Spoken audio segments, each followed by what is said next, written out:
আসসালামু আলাইকুম ওয়া রাহমাতুল্লাহি ওয়া বারাকাতুহু। আজকে এই আমাদের এক সমাবেশ করলাম আমরা সবাই সাথে জড়ো হয়েছি। এটা আমাদের জন্য আনন্দ কিছুই না, বরং এটা আমাদের জন্য লজ্জার। একটা গণহত্যার 8 মাস পরে আমাদেরকে সবাই একসাথে হয়ে আমাদেরকে অন্তর্বর্তীকালীন সরকারকে বুঝাতে হচ্ছে কেন এই আওয়ামী লীগ নামের রাজনৈতিক দলটাকে নিষিদ্ধ করতে হবে। আওয়ামী লীগকে কোন কারণে রাজনৈতিক দল বলা হয়? আমরা ইতিমধ্যে শুনতে পেরেছি প্রধান উপদেষ্টা নাকি রাজনৈতিক দলগুলোর সাথে বসার চেষ্টা করছেন, তাদের সাথে আলোচনা করে তাদের সাথে ঐক্যমত্যে পৌঁছিয়ে তারপর নাকি সিদ্ধান্ত নিবে। আমরা স্পষ্ট করে বলতে চাই, ডক্টর মোহাম্মদ ইউনূস আপনাকে আলোচনা করতে হবে মুক্তির মায়ের সাথে, আপনাকে আলোচনা করতে হবে সিদ্ধর মায়ের সাথে, আপনাকে আলোচনা করতে হবে ওয়াসিমের মায়ের সাথে, আপনাকে আলোচনা করতে হবে আবু সাইদের বাবার সাথে, আপনাকে আলোচনা করতে হবে যাকে রাজনৈতিক কারণে উঠে নিয়ে গিয়েছে ইলিয়াসের স্ত্রীর সাথে। ডক্টর মোহাম্মদ ইউনূস আওয়ামী লীগ কোনোভাবে রাজনৈতিক দল নয়। 1974 সালে আওয়ামী লীগ নামক রাজনৈতিক দলটা বাকশাল কায়েম করে এই দেশে গণতন্ত্রের পরিবর্তে মাফিয়া তন্ত্র চালু করেছিল। সারা দেশে সন্ত্রাস কায়েম করে জাসদের 30,000 নেতাকর্মীকে হত্যা করা হয়েছিল।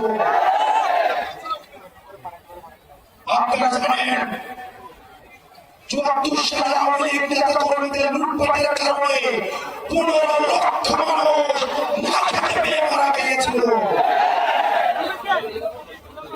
ইতিহাসের প্রত্যেকটা স্তরে স্তরে আওয়ামী লীগের হাতে রক্ত লেগে রয়েছে। আওয়ামী লীগ যে শুধুমাত্র ক্ষমতায় থাকাকালীন রক্ত ঝরিয়েছে বিষয়টা এমন নয়।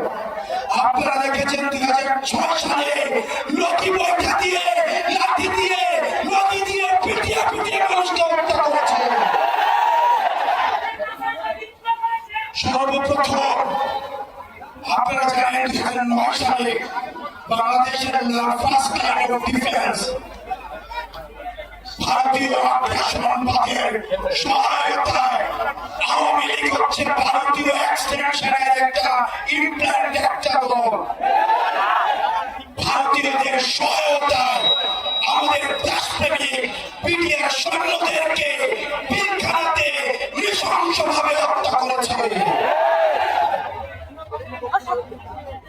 আওয়ামী লীগের অপরাধের ফিরিস্তি যদি দিতে যাই, ইতিমধ্যে আওয়ামী লীগের অপরাধের ফিরিস্তি অনেক দেওয়া হয়েছে।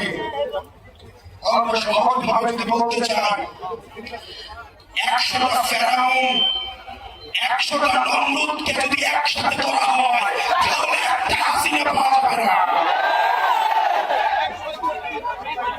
আমরা স্পষ্ট ভাষায় বলতে চাই, এদেশের রাজনীতিবিদ যারা রয়েছেন, ফেসিবাদ বিরোধী রাজনীতিবিদ যারা রয়েছেন, আপনাদের প্রতি আমাদের সম্মান রয়েছে, শ্রদ্ধা রয়েছে।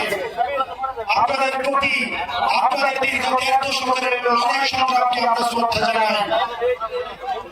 একই সাথে সাথে এই জিনিসটি আপনাদের কাছে আহ্বান জানাই, এই আওয়ামী লীগের চ্যাপ্টারটা 5 আগস্ট ক্লোজ হয়ে গেছে, এটাকে রিওপেন করার চেষ্টা করেন না।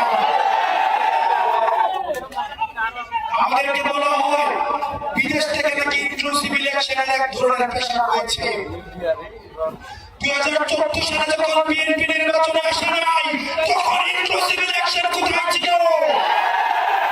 24 সালে ইনক্লুসিভ ইলেকশন কোথায় ছিল?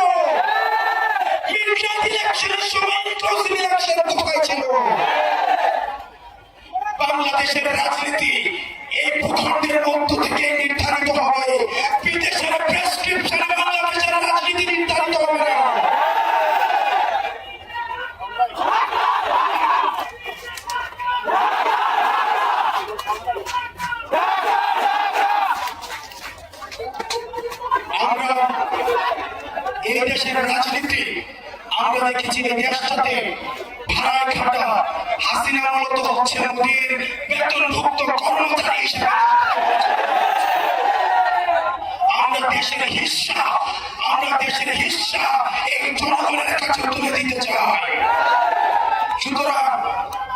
বারবার আওয়ামী লীগের প্রশ্নটাকে যারা টেনে নিয়ে আসে, 5ই আগস্ট যে বিষয়টি সিদ্ধান্ত হয়ে গিয়েছে, এই বিষয়টিকে বারবার টেনে নিয়ে আসে যারা আমাদের স্থিতিশীল করার চেষ্টা করে। আমি অন্তর্বর্তীকালীন সরকারকে বলতে চাই, এই প্রজন্মের যে কনফ্লিক্ট, আমরা চাই এটা এখনই শেষ হয়ে যাক, এটা আজকে শেষ হয়ে যাক। এই আওয়ামী লীগ নামক ভাইরাস দিয়ে এই বাংলাদেশে আমরা একদিনও থাকতে চাই না।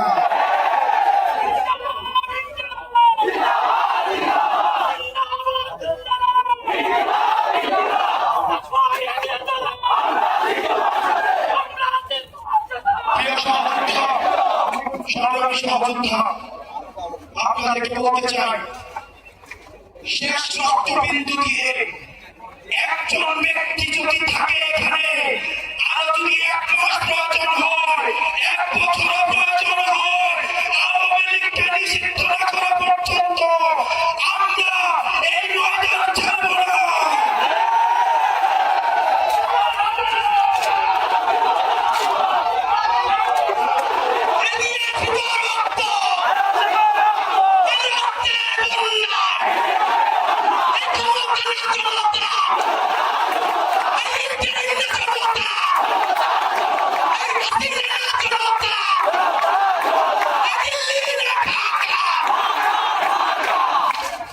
বাংলাদেশের মূলত অগ্রগতি সেই দিন থেকে শুরু হবে যেদিন বাংলাদেশ এই টাইটেলটা পাবে, বাংলাদেশ উইদাউট আওয়ামী লীগ।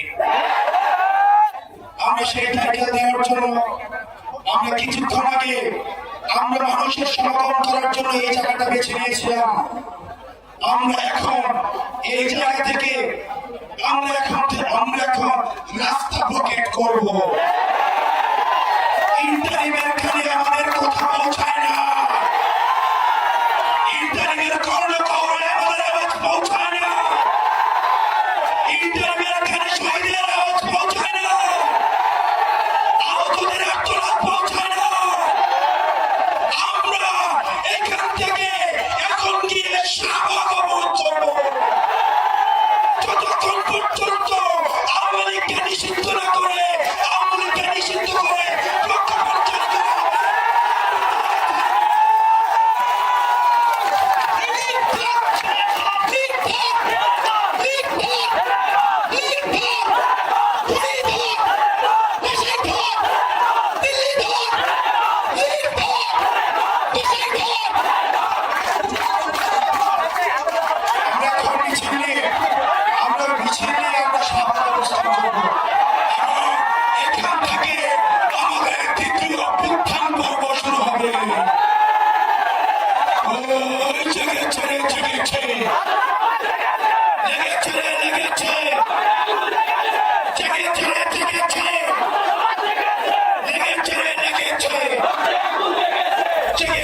লেগেছে